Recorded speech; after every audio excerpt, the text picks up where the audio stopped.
প্রীতিচি মহান আল্লাহ পাকের নামে, যিনি পরম করুণাময় এবং অত্যন্ত দয়ালু। আমার আর আপনার নাম কে রাখছে? আমাদের মা বাবা, দাদা দাদি, নানা নানি, ফুপু কালামা তারা রাখছে। এটা হচ্ছে আমাকে আপনাকে চিনার জন্য, ডাকার জন্য। কিন্তু আল্লাহর খাতায় কি নামে আমি পরিচিত হই? আল্লাহর খাতায় নামে পরিচিত হই। আল্লাহ কোরআনে বলতেছে, ইয়া আইয়ুহান নাস, আল্লাহ বলে ডাকেন। তাহলে তাদেরকে বলা হয়েছে যে ইয়া আইয়ুহান নাস, এবং নবীকে মানো, রাসূলকে মানো। কারণ নবীকে, আল্লাহ, এই রসুলকে মানলেই আল্লাহ মানা হয়। আল্লাহ মানা, রসুল মানা এক জিনিস না। কারণ আবু জাহেল, আবু লাহাব, সাইবা, উতবা, মুরিয়া সবাই আল্লাহ মানত। কারণ তারা যুদ্ধে যাওয়ার আগেও কাবাগরে গিলাফে ধইরা শপথ করে যাইত, আল্লাহ আমাদেরকে যুদ্ধে বিজয় করো। আবার যুদ্ধে শেষ করে এসে আবার কাবাগরে এই দোয়া দুরুদ পরে সেরা ঘরে প্রবেশ করত। তারা আল্লাহ প্রচণ্ড রকমের বিশ্বাস করত এবং অত্যন্ত দৃঢ়তার সাথে। কিন্তু নবীকে মানত না, রাসূলকে মানত না। তাহলে এই জন্যই আল্লাহ বলেছে, ইয়া আইয়ুহান নাস, রসুলকে মানো। রসুলকে মানলেই আল্লাহ মানা হয়, আল্লাহ মানলে রসুল মানা হয় না। যখন আপনি রসুলের কাছে, নবীর কাছে হাত দিয়ে বায়াত গ্রহণ করলেন, তখন আপনি হইলেন আমানু। আর আল্লাহ বলছে যে আমার নবীর হাতে হাত দিয়ে, আমার রসুলের হাতে হাত দিয়ে বায়াত হয়েছে, সে আপনার কাছে হাত দিয়ে বায়াত হয় নাই, আমার কাছে সরাসরি আমার হাতে হাত রাখছে। তাহলে এই বায়াত হওয়ায় মানে আল্লাহর হাতে বায়াত গ্রহণ করা। তাহলে এই যখন আমানু আপনি হলেন, তখন আল্লাহ বলতেছে, ইয়া আমানু হাকিমুস সালাতু জাকাত, তার উপরে কিছু আমল দেওয়া হলো। যখন নাচ ছিল তখন তার কোনো ইবাদত ছিল না। যখন সে আমানু হলো, বিশ্বাসী হলো, প্রাথমিক বিশ্বাসী, তখন তিনি আমানু হলেন। আর আমানু হওয়ার সঙ্গে সঙ্গে তার উপরে 5টা শরীয়তের ভিত্তিতে 5টা আমল দেওয়া হলো। সে প্রাথমিক বিশ্বাসী। যেমন একটা বাচ্চা জন্মগ্রহণ করলে সে মায়ের দুধ পান করবে। কিছু একটু বড় হওয়ার সাথে সাথে তাকে সাথে কিছু বাড়তি খাওয়া দিতে হয়। আরও একটু বড় হলে কিছু একটু তরল থেকে একটু শক্ত খাবার দেওয়া হয়। তো এই আমানু হচ্ছে এই তদ্রূপ একটা নবজাতক শিশুর তরল দুধ খাওয়ার এই মতো এই কিছু আমল দেওয়া হলো। এইগুলো হচ্ছে 5টি, এরা আপনার সবাই জানেন। যখন যখন তিনি আমানু, এই প্রত্যেকটা নফসের 4টা ভাগ আছে। নফসে আম্মারা, নফসে মুলহামা, নফসে মুতমাইন্না, নফসে আরেকটা কি ভুলে গেছি, 4টা।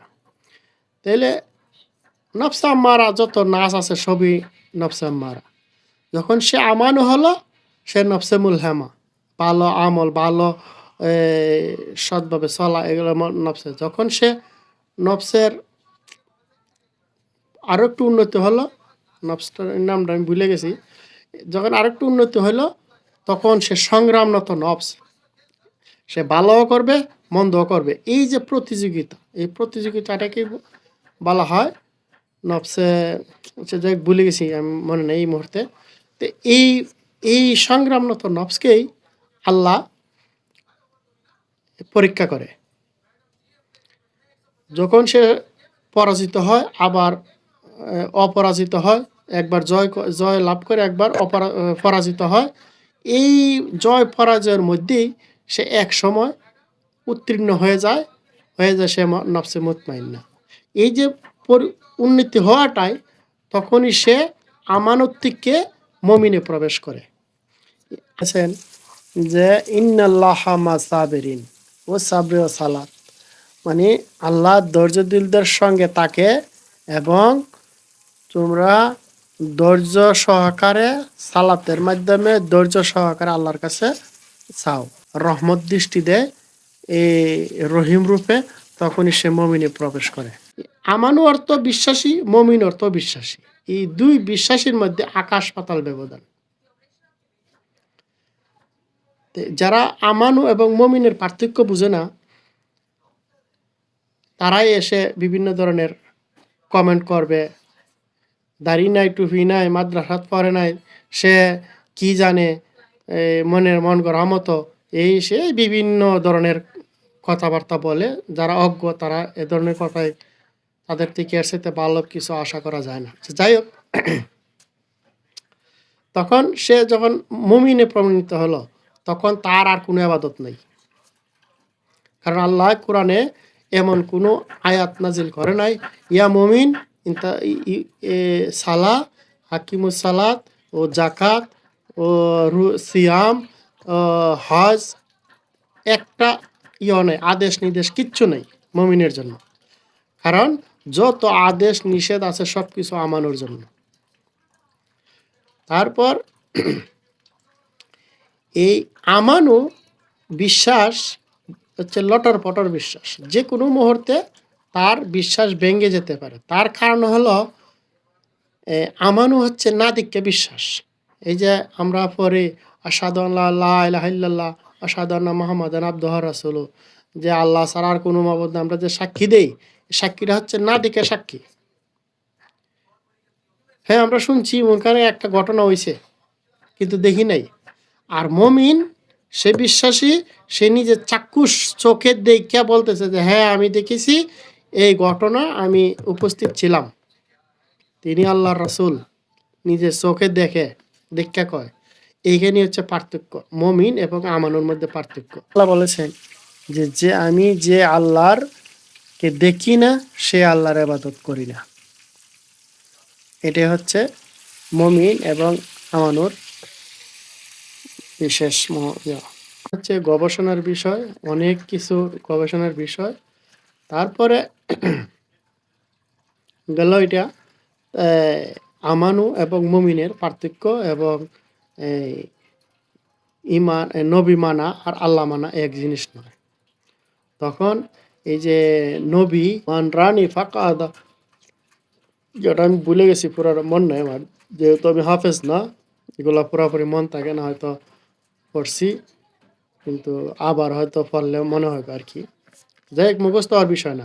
আল্লাহ হযরত মুহাম্মদ সাল্লাল্লাহু আলাইহি ইসলামকে ইয়ামিন থেকে কয়েকজন লোক দেখতে আসছিল।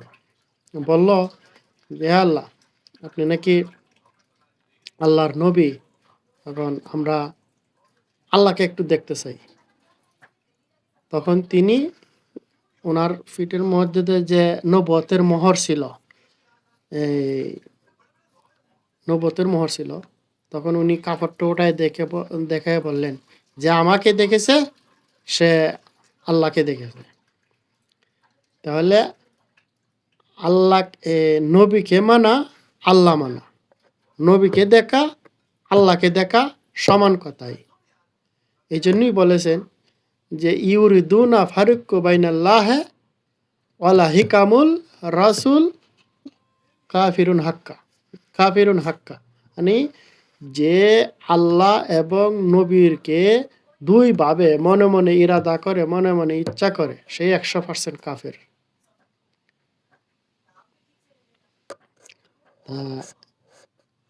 যাই হোক, ভিডিওটা অনেক লম্বা হয়ে গেছে গা, দীর্ঘায়িত করব না।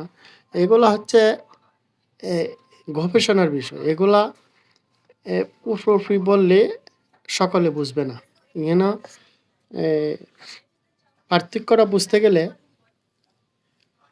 ওই ধরনের লোকের সাথে চলাফেরা করতে হবে, ওই ধরনের লোকের কথা শুনতে হবে, তখন বুঝবেন। এমনি উপরি বলে মোল্লা মুন্সির কাছে এই ধরনের কথার উত্তর পাবেন না। তারা দেখবেন এই আয়াতটাকে অন্যভাবে বিশ্লেষণ করবে, অন্যভাবে অথবা এড়িয়ে যাবে, এটার গুরুত্ব দিবে না। তো এইরকম কিছু কিছু আয়াত আছে কোরআনে, তারা এগুলাকে এড়িয়ে যায় বা যদিও কোনোভাবে চাপে পড়ে তখন এটাকে অন্যভাবে ব্যাখ্যা করে। কারণ ওই ধরনের যারা ওয়াজ মাহফিলে থাকে ওই ধরনের লোকগুলোই থাকে তাদের মতাদর্শী এবং কিছু না জানা লোক।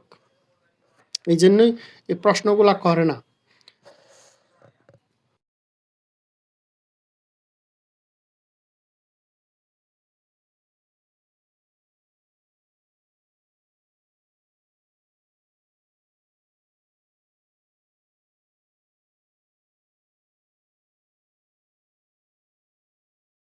চোখের দেইখা বলতেছে যে হ্যাঁ আমি দেখেছি, এই ঘটনা আমি উপস্থিত ছিলাম। তিনি আল্লাহর রাসূল নিজের চোখে দেইখা কয়। এইখানেই হচ্ছে পার্থক্য মুমিন এবং আমানুর মধ্যে পার্থক্য। তারপরে পর্যায়ক্রমে স্টেজ আরো অনেক আছে। তাহলে যেখানে মুমিনের জন্য কোনো আদেশ নাই কোরআনে, আর আমরা নবীকে নামাজ পড়ায় ছেড়ে দিই। তো এইগুলো হচ্ছে গবেষণার বিষয়, অনেক কিছু গবেষণার বিষয়। তারপরে গেল এটা আমানু এবং মুমিনের পার্থক্য এবং ইমান, নবী মানা আর আল্লাহ মানা এক জিনিস নয়। তখন এই যে নবী আর খুদা, আল্লাহ বলেছে মান রানি ফাঁকা আদা, যেটা আমি ভুলে গেছি, পুরো মন নাই আমার, যেহেতু আমি হাফেজ না, এগুলো পুরোপুরি মন থাকে না, হয়তো পড়ছি কিন্তু আবার হয়তো পড়লে মনে হবে আর কি। যাই হোক, মুখস্থ হওয়ার বিষয় না। আল্লাহ হযরত মুহাম্মদ সাল্লাল্লাহু আলাইহি ইসলামকে ইয়ামিন থেকে কয়েকজন লোক দেখতে আসছিল। বলল যে হে আল্লাহ, আপনি নাকি আল্লাহর নবী, এখন আমরা আল্লাহকে একটু দেখতে চাই। তখন তিনি ওনার ফিটের মধ্যে যে নবুয়তের মোহর ছিল, এই নবুয়তের মোহর ছিল, তখন উনি কাপড়টা ওটায় দেখায় বললেন যে আমাকে দেখেছে সে আল্লাহকে দেখেছে। তাহলে আল্লাহ, নবীকে মানা আল্লাহ মানা, নবীকে দেখা আল্লাহকে দেখা সমান কথাই। এই জন্যই বলেছেন যে ইউরিদুনা ফারুক্কু বাইনাল্লাহি ওয়ালা হিকামুল রাসূল ওয়া রাসূলু হাক্কা কাফির, রাসূলু হিকামুল কাফিরুন হাক্কা, মানে যে আল্লাহ এবং নবীরকে দুইভাবে মনে মনে ইরাদা করে, মনে মনে ইচ্ছা করে, সেই 100% কাফের।